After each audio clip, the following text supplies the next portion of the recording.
everybody. Brian Matthew from Verico the Mortgage Professionals in Kingston, Ontario, and welcome to this edition of Mortgage Straight Talk. Today I'm going to talk about Kraft Dinner Flambe syndrome.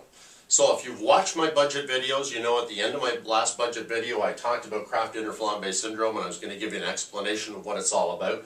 Just a little brief history as to how I use this. Kraft Dinner Flambe syndrome is something I use to explain somebody's level of affordability. And I do this actually before I even do an application with a client, whether I'm an existing homeowner who has a mortgage or a new buyer. And it came about because my daughter was in university, and as a poor university student she lived on Easy Mac and Kraft Dinner. And I had no idea there were 100 different ways to serve it, including Kraft Dinner Flambe syndrome. I do not want any buyer going into a home or any existing homeowner being in a situation where all you can afford in your budget is Kraft Dinner. It's not a way to live. You do not want to go into a home up to your neck like this to start off. You want to go in with some level of affordability, some room in your budget to handle emergencies, some room in your budget to handle savings, RSP contributions. You want to make sure that what you're doing is manageable. And that's equally as important for a first-time home buyer as it is for somebody who's an existing homeowner who we may have to look at their finances and alter them in a way to bring their budget back in balance. So let's talk about how I do that. Okay, first of all, in my budget analysis I told you that when somebody comes for a mortgage and they're looking at, say, a 5% down situation, lenders use two guidelines. And they're pretty well standardized within the industry in determining somebody's level of affordability. The first one is 32% of their gross income for their principal, interest, taxes, heat, and 40% of their gross income for principal, interest, taxes, heat, and any outstanding debts that they have. And outstanding debts include credit card payments, lease payments, car loans, lines of credit, student loans, any debt where you have a monthly payment. Now, I disagree with these figures because these two figures don't really give you an in-depth look at somebody's finances, and that 40% figure works out to about 52 to 54% of somebody's net. So if somebody's sitting at 40%, that means they're committing somewhere around 52 to 54% or one paycheck or more per month to cover their mortgage, which doesn't leave you a lot of room for lifestyle. And the other thing it doesn't consider is all the other expenses that you're going to encounter when you buy a home or when you own a home, and the lifestyle that you have, the things that you have. You may have payments for childcare. You may have vacation money. You want to have enough in your savings. So this is equally as important in looking at really in depth at what somebody's finances are, whether they're an existing homeowner or a new home buyer. So I use a quick check, 3 different scenarios, and I'll explain the scenarios how we work. And we'll talk about existing homeowners first.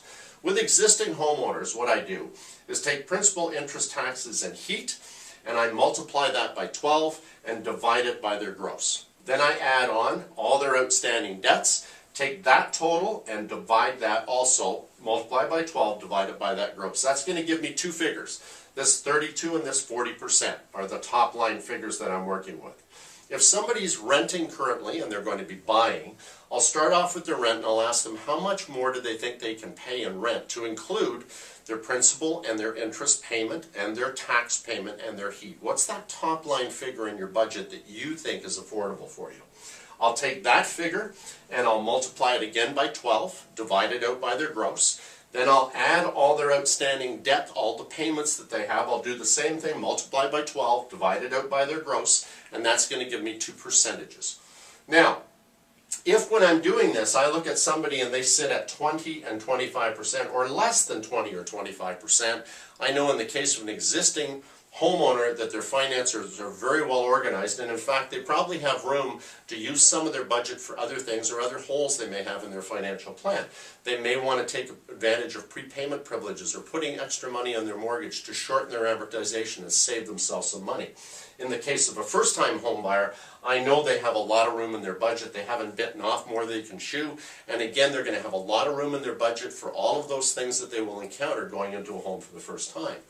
If that runs into 25 and 30%, or any figure that's below these two again, you're still in very, very good territory. I'm not concerned about you buying a home, and again, I'm not so concerned about your budget because the figures that you're using are doing very well. Now, when you get up here into 30 and 35%, this 30% is pretty close to this 32%, and again, that's based on this principal, interest, taxes, heat figure, multiplied by 12, divided out by the gross. And the 35% being that one plus your outstanding debts, you're now starting to get tighter. And that budget it doesn't leave you a lot of room. You got 5% here up to this, and this is this 52 to 54% that we talked about. Your budget's getting a lot tighter.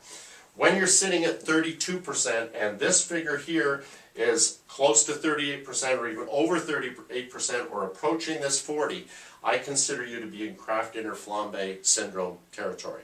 You are not going to have a lot of room in your budget when you go into that home the first time. Any emergency that you have, unless you have cash set aside for that emergency, you're relying on your income increasing. You're not going to have a lot of room going in. And if you're an existing homeowner, we need to do something with your finances to bring your budget back down into these more manageable levels. So you can do that at home if you're an existing homeowner, or if you're a first-time buyer, and before you go in for your mortgage interview, you can do a quick calculation yourself to see where you fit.